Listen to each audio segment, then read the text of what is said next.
I cheated to feel alive again, and I wish I'd known what would follow. That's the honest version.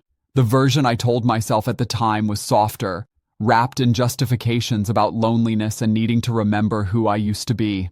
But the truth is simpler and uglier. I was bored, I was scared of getting old, and I made a choice that burned down 20 years of trust in about 6 weeks. If you'd asked me at 42 whether I was the type of man who would have an affair, I would have laughed. Not defensively, not nervously, genuinely laughed, because the idea seemed so far from who I understood myself to be. I was David, reliable David, the one who remembered anniversaries, who coached his daughter's football team on Saturday mornings, who had never so much as kissed another woman since the day I proposed to my wife, Claire. We'd been married for 19 years, together for 22. That's longer than some people live entire chapters of their lives. We had a daughter, Megan, who was 16 and already taller than her mother. We had a semi-detached house in a suburb outside Leeds with a garden that Claire loved and I tolerated. We had a life. The problem with having a life for that long is that somewhere along the way, you stop noticing you're living it. I don't know exactly when I started feeling like I was watching myself from a distance. It wasn't a single moment, more like a slow fade, the way a photo left in the sun loses its color so gradually you don't realize until you find the original in a drawer. I'd come home from work, sit on the sofa, scroll through my phone, eat dinner, watch something on TV, go to bed, repeat. The weekends were football practice, DIY tasks, the occasional pub lunch with Claire's extended family. None of it was bad. That's what made it so confusing. There was no drama, no screaming matches, no obvious rot, just flatness. A sense that my life had become a waiting room and I didn't know what I was waiting for. Claire and I still got along. We still laughed at the same jokes, finished each other's sentences, operated as an efficient domestic unit.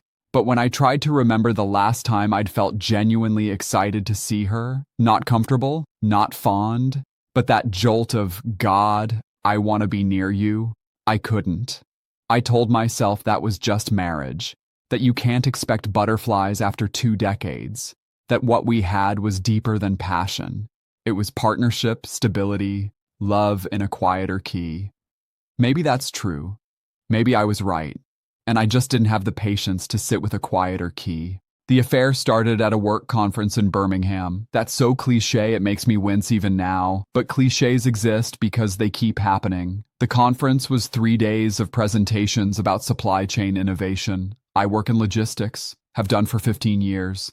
And by the second evening, I was propping up the hotel bar with a glass of whiskey and a hollow feeling in my chest. Her name was Sophie. She was 34, a consultant from a partner company, dark hair, direct eye contact, the kind of laugh that made you want to say something funny just to hear it again. She sat down on the stool next to me and said, "You look like you're having an existential crisis. Mind if I join?" I laughed. That should have been warning enough. I couldn't remember the last time someone new had made me laugh like that. Suddenly, without effort. Just the standard, what am I doing with my life, midweek spiral, I said. Nothing a strong drink can't fix. Ah, she said, the supply chain blues hits us all eventually. We talked for 3 hours, about work at first, then about everything else. Her divorce, which had finalized 6 months earlier. My marriage, which I described with words like stable and solid. Words that sounded, as I said them, like I was describing a piece of furniture. She didn't flirt overtly, neither did I, but there was an energy to the conversation that I hadn't felt in years, a sense of being seen, really looked at, by someone who had no history with me, no pre-existing image to maintain. I could be anyone in that bar. I could be the version of myself I'd forgotten existed. When she said goodnight, her hand brushed my arm, and I felt it like electricity.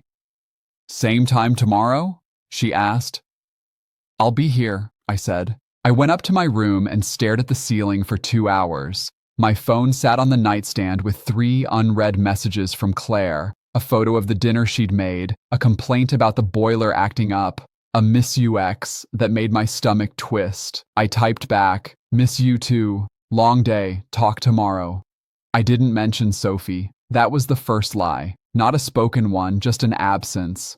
a space where the truth should have been. The next night, we talked again. This time, she told me about her marriage, how it had ended not with a bang, but with the slow realization that she and her husband had become roommates who occasionally shared a bed. We weren't unhappy, she said. We just weren't anything, and I couldn't face another 30 years of that. I nodded too quickly. I get that, I said. The not being anything. She looked at me with those direct eyes. Is that what it's like for you? She asked. The honest answer was, I don't know. Maybe. Sometimes.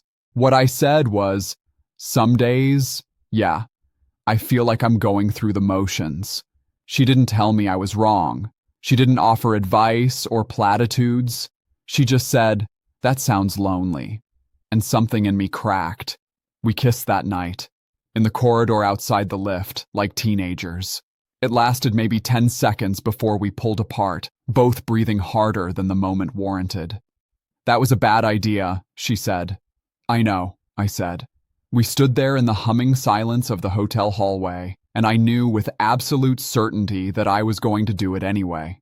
The affair lasted 6 weeks. 6 weeks of secret texts, snatched phone calls during my lunch break, 2 more hotel meetups under the guise of work trips. I became a different person. Not better, just awake. Alert in a way I hadn't been in years. Every time my phone buzzed with her name, adrenaline shot through me. I was living a double life, and the terrifying part was how good I was at it. The lies came easily. I told Claire I was stressed about a big project, which explained the late nights and the distraction. I told her the phone calls were from a difficult client. I even manufactured frustration, complaining about the workload, so that when I seemed distant, she'd assume it was professional pressure. She believed me. Of course she believed me. She'd known me for over 2 decades. Why would I suddenly start lying? The guilt was there, underneath everything. A low hum I could mostly ignore when I was with Sophie, but that surged when I walked through my own front door. I'd see Claire in the kitchen, humming to the radio, or catch Megan rolling her eyes at something I said, and a voice in my head would whisper, "You don't deserve this. They don't know who you are." I told myself I'd end it. Soon. I just needed a little more time to figure out what I wanted. The affair was a symptom, I reasoned, not the disease. If I could just understand why I felt so dead inside, maybe I could fix the marriage instead. That's the thing about self-justification. It's infinitely elastic. You can stretch it to cover almost any sin if you're motivated enough. The exposure came, as these things often do, through my own carelessness. I'd been texting Sophie from the bathroom, the only place I could guarantee privacy, and when I came out, my phone was still in my hand. I set it on the bedside table and went downstairs to help Claire with dinner. By the time I remembered, it was too late. Claire found the messages. Not by snooping. She'd picked up my phone thinking it was hers, and a notification from S had lit up the screen. Last night was incredible. Can't stop thinking about you. She was standing in our bedroom doorway when I came up, my phone in her hand, her face a color I'd never seen before. Gray, almost. Like the blood had drained out of it. "Who is S?" she asked. Her voice was calm, which was somehow worse than shouting. My heart stopped. Actually stopped, for a beat, before lurching back into frantic rhythm. Claire. Who is S? I opened my mouth to lie. The excuse was right there. A colleague, a joke, a misunderstanding. But something in her eyes told me she already knew. She'd read more than that one message. "Her name's Sophie," I said. I met her at the conference." Claire didn't cry. Not then. She just looked at me like I was a stranger who had broken into her house. "How long?" she asked. 6 weeks, I said. "Claire, I'm so sorry, 6 weeks." She repeated it like she was testing the words, seeing if they'd make more sense the second time. "You've been sleeping with someone else for 6 weeks. It wasn't..." I started, then stopped. What was I going to say? It wasn't just about sex. It meant something. Every possible sentence felt like a second betrayal. "Get out," she said quietly. "Claire, please, let me explain." "There is no explanation." Her voice cracked for the first time. You let someone else into our marriage. You lied to my face every day for 6 weeks. You came home and kissed me and held me, and the whole time you were… She couldn't finish. I'll end it, I said desperately. It's already over in my head. I was going to… I don't care. She was crying now, tears sliding down her cheeks without any corresponding sound, which was somehow more devastating than sobs. I don't care what you were going to do. You did this. You, the person I trusted more than anyone in the world. Megan appeared at the top of the stairs, headphones around her neck. What's going on? She asked warily. Claire and I both froze, our daughter, 16 years old, looking between us with that teenage radar for parental distress. Nothing, Claire said, wiping her face. Go back to your room. Mom, you're crying. Megan, room, now. She went. But the look she shot me before she turned said she knew something was very, very wrong. I slept in a hotel that night, the same chain where the affair had started, which felt like a sick joke. I sat on the edge of the bed and stared at my hands and tried to understand how I'd become this person. I called Sophie. I don't know why. Maybe I thought she'd offer comfort or clarity or some justification I could cling to. Claire found out, I said when she answered. There was a long pause. Oh God, she said. David, I'm so sorry. What do we do? I asked, and I could hear the pathetic hope in my own voice. Some part of me still thought we was an option, that Sophie and I might become something real now that the secret was out. I don't know, she said. I think we need to stop. Whatever this was. The coldness in her voice hit me like ice water. Just like that, it was never going to be more than this, she said quietly. I told myself it was harmless because you were going back to your life. You were supposed to go back to your life. And what? I'm just a mistake now? I was angry, suddenly, irrationally angry. At her, at myself, at the whole mess. We were both mistakes, she said. I'm sorry, David, I really am, but I can't be your lifeboat. You need to figure this out with your family. She hung up. I sat there in the hotel room's sterile light, and the full weight of what I'd done pressed down on me. I'd blown up my marriage for a woman who had just made it clear I was a temporary distraction. I wasn't the main character in some grand love story. I was a cliché in a cheap hotel, and I just lost everything that actually mattered. The days after were a blur of logistics and silence.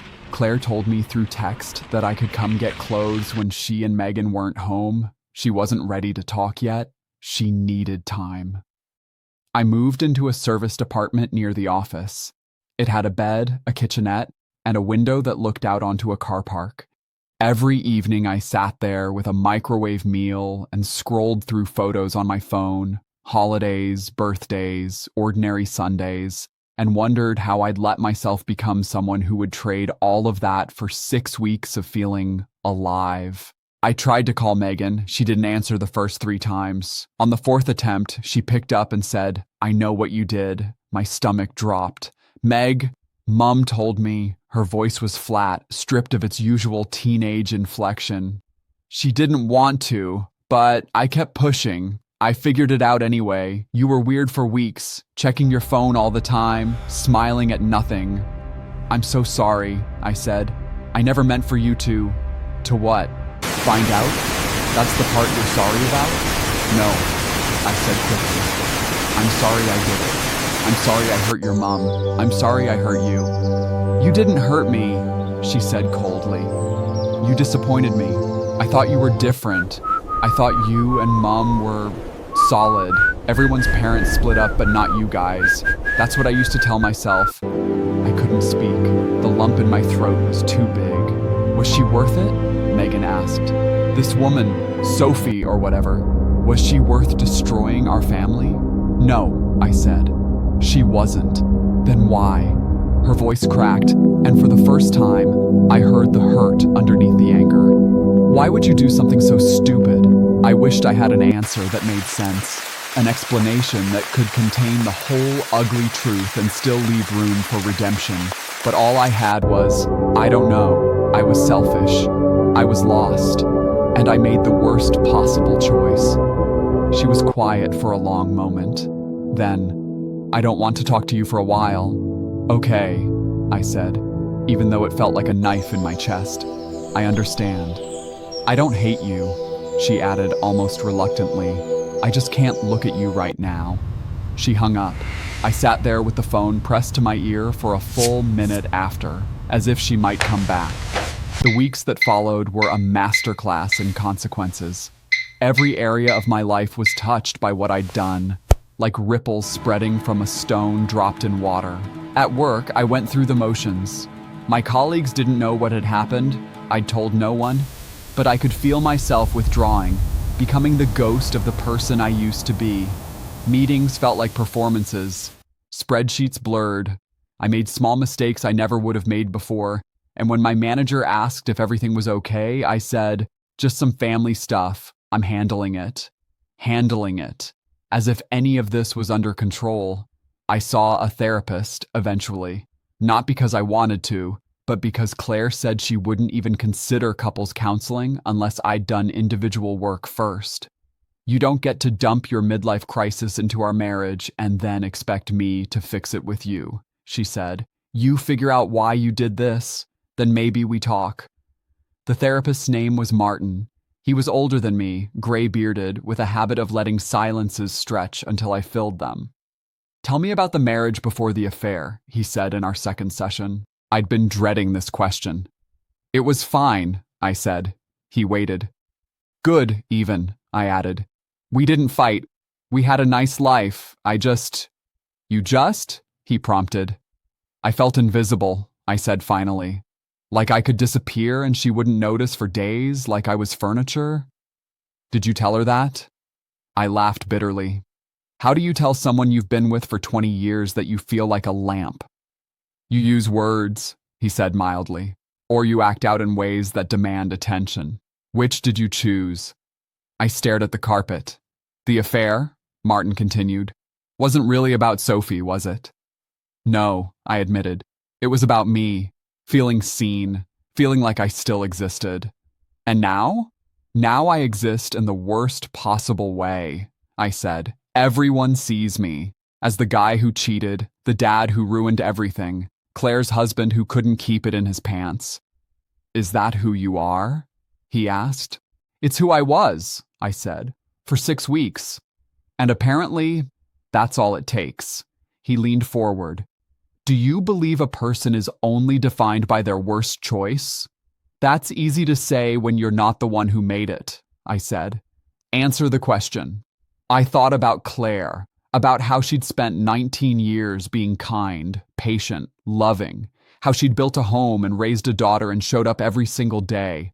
And I thought about me, throwing all of that away because I was bored and scared and too cowardly to have an honest conversation.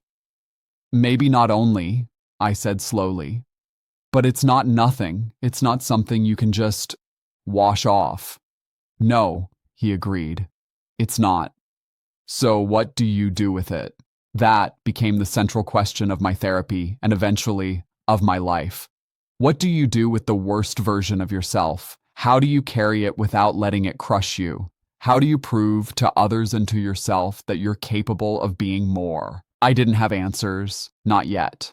But at least I was asking the questions.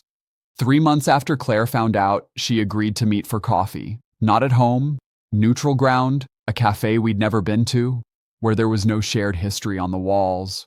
She looked tired, older than I remembered, though it hadn't been that long.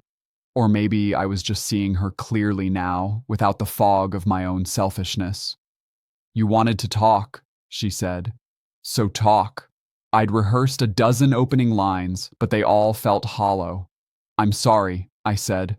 I know that's not enough. I know I can't undo it, but I'm sorry for what I did, for lying, for making you feel like you weren't what? She interrupted. Enough, I said quietly. She flinched. Is that what you thought? That I wasn't enough? No, I said quickly.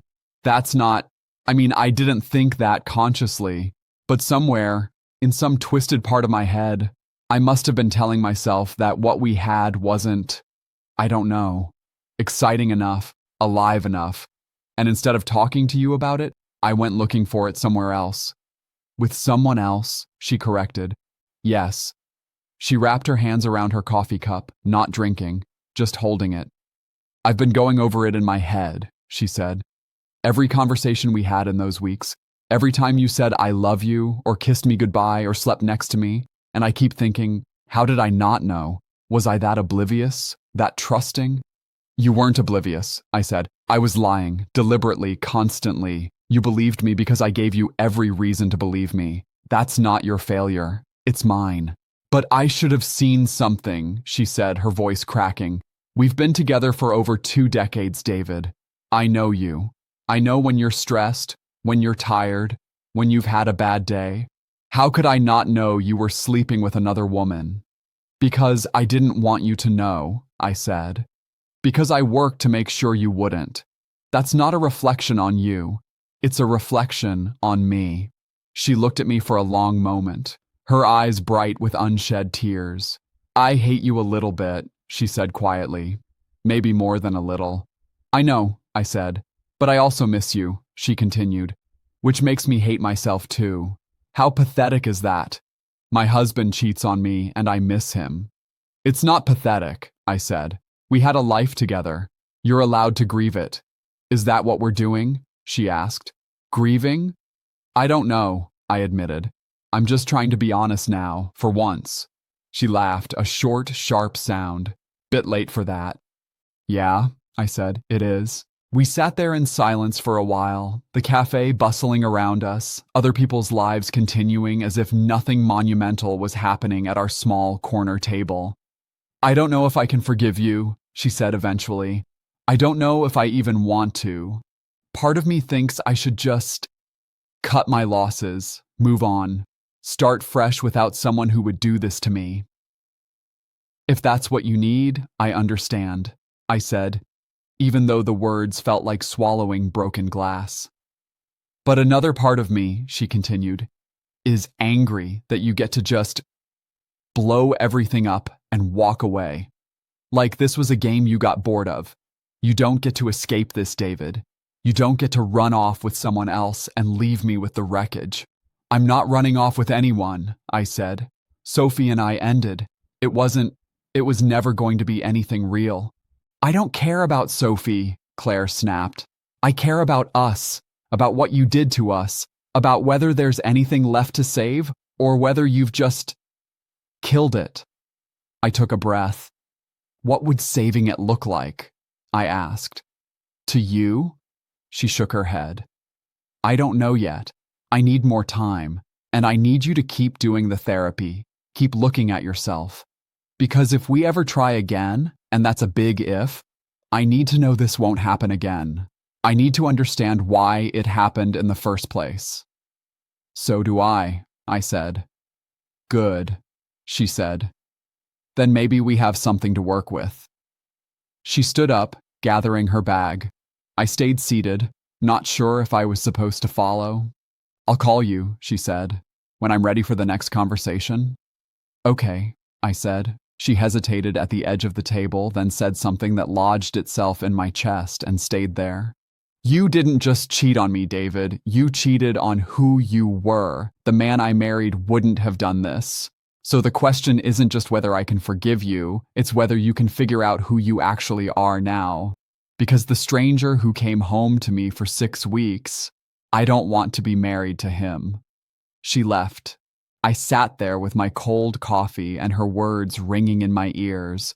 The stranger who came home for 6 weeks. That's who I was. That's who I became. And undoing that, proving I was someone else, someone better, was going to take more than apologies. Martin, my therapist, had a phrase he used often.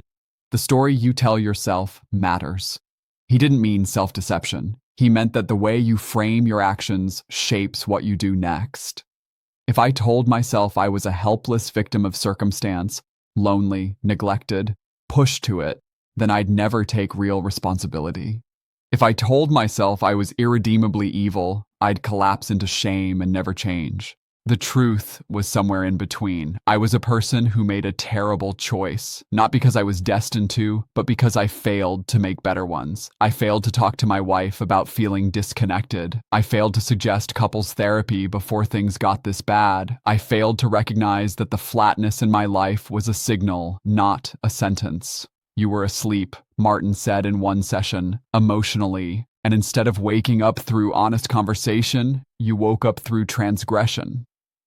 That sounds like an excuse, I said. It's an explanation, he corrected. There's a difference. An excuse means you're not responsible. An explanation means you understand the pattern, so you can change it. Can I change it? I asked. That depends on what you do next, he said. What I did next was show up. Not dramatically, not heroically, just consistently. I kept going to therapy, every week, sometimes twice. I dug into the parts of myself I'd been avoiding, the fear of aging, the unspoken resentment that Claire seemed more content with routine than I was, the way I'd learned from my own father that men don't talk about their feelings, they just push through. I started writing letters to Claire, not begging letters, not excuse letters, just honest ones. What I was learning about myself, what I wished I'd said years ago, what I was willing to do if she ever gave me another chance. She didn't respond to most of them. That was okay. They weren't demands for an answer. They were evidence that I was trying to become someone worth forgiving. Megan thawed first. Not quickly. It took 5 months before she agreed to have dinner with me, but gradually she started responding to my texts again. Short replies, guarded, but something. The dinner was at an Italian place she liked. She spent the first 10 minutes staring at her menu as if it contained the secrets of the universe.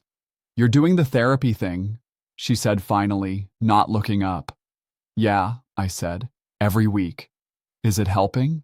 "I think so. It's hard to tell when you're in it, but I'm seeing things I didn't see before." She looked at me then. Like what? Like how I got so good at pretending everything was fine that I forgot to actually check if it was, I said. Like how I put all this pressure on your mum to be enough for me when I wasn't being honest about what I needed. Like how I was so scared of being seen as weak that I did something incredibly weak instead. She processed that, twirling a breadstick. "That's surprisingly self-aware for you." "Therapy," I said with a weak smile. "Mum's doing it too," she said. "She doesn't tell me much, but I know she goes. She cried less lately, which is something." "That's good," I said, my throat tight. "She's thinking about whether to take you back," Megan added bluntly. "In case you were wondering." "I wasn't going to ask." "I know, but you were thinking it." She shrugged. "I don't know what I want her to do. Part of me wants her to tell you to get lost forever. Part of me wants everything to go back to normal. But it won't, will it? Even if you get back together." "No," I said. "It won't be the same. It can't be." "Then what's the point?" she asked, and I heard the genuine confusion underneath the bluntness. "If it's already broken, why try to fix it?" I thought about that for a long moment. "Because broken doesn't always mean destroyed," I said slowly. "Sometimes it means you have to rebuild, and the rebuilding can make something stronger if you do it right. Or it can fall apart again. There's no guarantee. But I'd rather try and fail than give up without trying at all." She didn't say anything, just nodded once and went back to her menu. But later, as we were leaving, she hugged me. Briefly, almost reluctantly, but she did it. And for the first time in 5 months, I felt something other than despair. The confrontation with Claire, the real one, not the coffee shop or the logistics, came 8 months after she'd found the messages. She invited me to the house, our house. I hadn't been inside in half a year. Walking through the front door felt like stepping into a museum of my former life. Everything was the same. The coat rack, the stairs, the smell of the fabric softener she liked. And yet, everything was different because I was different. Or trying to be. We sat in the kitchen where we'd shared 1,000 unremarkable dinners and a few remarkable ones. She had a glass of wine. I had water. I'd given up drinking entirely, part of my attempt to stop numbing myself. "I've been reading your letters," she said. "I wasn't sure you were," I admitted. "I almost threw the first few away," she said. "But curiosity won, or maybe masochism." I waited. "They're honest," she said. "Or they sound honest. But I've been fooled before." "I know," I said. "I don't know how to prove I'm different now. All I can do is keep showing up." She took a long sip of wine. "I have a question," she said, "and I need you to answer it truthfully, even if the truth is terrible." "Okay," I said, bracing. "If I hadn't found out," she said, her voice steady, "would you still be seeing her?" The question landed like a blow. I'd asked myself this 100 times. "I don't know," I said. "Honestly, part of me thinks I would have ended it eventually. It was already starting to feel hollow, even before you found out. But another part of me knows I'm good at lying to myself. I might have kept going until it fell apart on its own. I might have found a way to compartmentalize forever. I genuinely don't know." She watched me for a long moment. "That's not a reassuring answer." "No," I said, "but it's the truth, and you asked for that." "I did," she said. She set down her wine glass. "Here's what I've figured out, David. I can't unknow what happened. I can't pretend we're starting fresh because we're not. There's before and after now, and we're always going to be in the after." "I know," I said. "But," she continued, "I've spent the last 8 months imagining my life without you, and it doesn't make me happy. It makes me tired. It makes me sad. Not because I can't survive alone. I can. Megan and I have proven that. But because I married you for a reason. Because I loved the person I thought you were.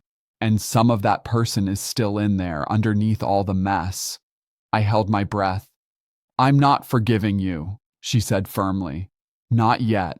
Maybe not ever fully. But I'm willing to try rebuilding, slowly, with rules and boundaries and a couples therapist and a lot of uncomfortable conversations. Because the alternative is spending the next 20 years bitter about what you did, and I refuse to give you that much power over my future." "You won't be sorry," I said, my voice thick. "I'll spend the rest of my life making sure you won't be sorry." "Don't make promises you can't keep," she said. "Just show up. That's all I'm asking. Show up and be honest and do the work, and we'll see where we end up." It wasn't a fairy tale. There was no embrace, no tears of joy, no swelling music. We sat in the kitchen and talked through logistics. When I'd move back in, what it would look like at first, how we'd explain it to Megan. Later, after I'd left to pack up my apartment, I sat in the car and let myself cry. Not from happiness exactly. From relief maybe. From exhaustion. From the sheer weight of everything I'd broken and the terrifying, fragile hope of rebuilding. That was 2 years ago. We're still married. Not perfectly. I'm not sure we'll ever have perfect again. But genuinely. The couples therapy is ongoing. The individual therapy is ongoing. We talk more than we ever have, which means we also fight more, because honesty isn't always comfortable.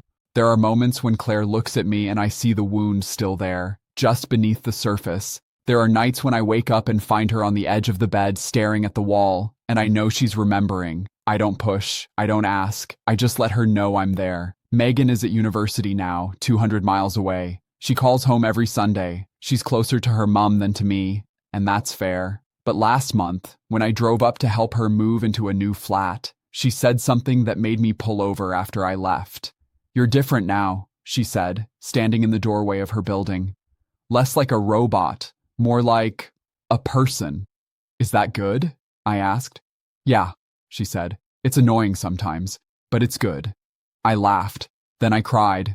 Then I drove home. The person I was at 42, the one who was so scared of feeling nothing that he went looking for something in exactly the wrong place, that person still lives somewhere in me.